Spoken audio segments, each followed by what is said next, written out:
Hi friends, வாங்க என்னோடய ஸ்டைலில் வெஜிடபிள் பிரியாணி எப்படி செய்யலான்னு பார்க்கலாம்.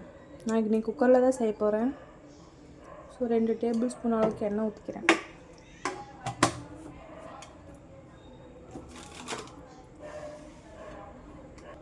எண்ணெய் காஞ்சதும் கரம் மசாலா ஸ்பைசஸ் போட்டுக்கிறேன். நான் கொஞ்சம் சோம்பு போடுவேன், அது கொஞ்சம் போட்டுக்கிறேன். நான் கரம் மசாலா ஸ்பைசஸ் கொஞ்சம் போட்டுட்டு சோம்பு போட்டிருக்கேன். சோம்பு நல்லா பொரிஞ்சதும் 3 வெங்காயத்தை வந்து கட் பண்ணி வச்சுருக்கேன், அதை ஆட் பண்ணிக்கிறேன். ஒரு பச்சை மிளகாய்,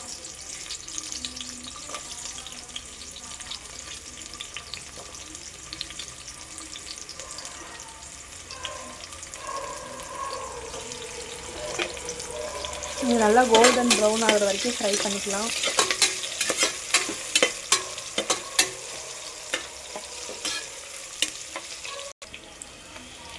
வெங்காயம் நல்லா வதங்கிடுச்சு. இஞ்சி பூண்டு பேஸ்ட் ஒரு 2 டேபிள் ஸ்பூன் போட்டுக்கிறேன்.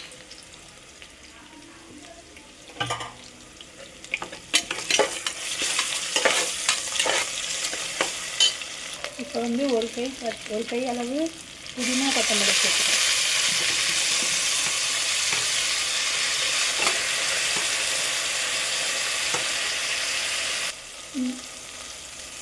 இந்த ஸ்டேஜில் நான் வந்து 2 தக்காளி வந்து ஸ்லைஸ் பண்ணி வச்சுருக்கேன், அதை ஆட் பண்ணி இது நல்லா கொலைய வெந்து வர வரைக்கும் வெயிட் பண்ணுவேன்.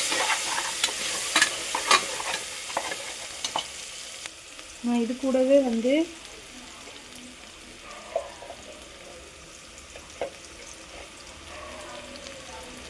அரை டீஸ்பூன் மிளகாய்த்தூள், மிளகாய்த்தூளும் தனி மிளகாய்த்தூளும்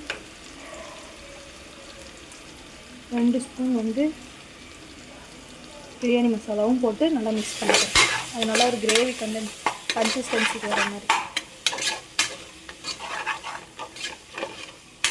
வந்ததுக்கப்புறம் நம்ம தயிர் ஆட் பண்ணிவிட்டு இருக்கிற வெஜிடபிள்ஸ்லாம் போட்டு தண்ணி ஊற்றி வேக வச்சுருக்கா பிரியாணி ரெடி ஆகும்.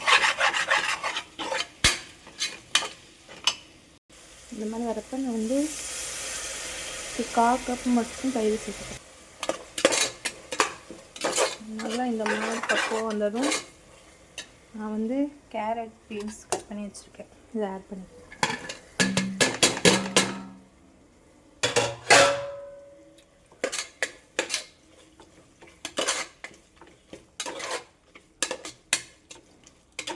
நான் நார்மல் இப்போ சாப்பாட்டு அரிசி தான் எடுத்திருக்கேன்.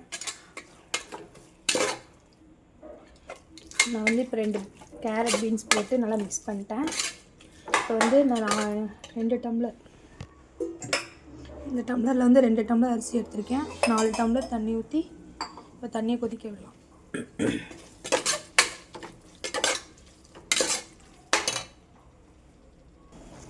தண்ணி கொதிக்கிறப்ப நான் ஊற வச்சுருந்த அரிசியை போட்டுருவோம். நான் வீட்டு அரிசி தான் போட்டிருக்கேன். எல்லாம் கரெக்டாக வச்சுட்டு இப்போ 3 விசில் எடுத்தால் பிரியாணி ரெடி ஆகிடும். விசில் போட்டாச்சு. 3 விசில் வந்து எடுத்தால் பிரியாணி ரெடி ஆகிடும். விசில் எடுத்ததும்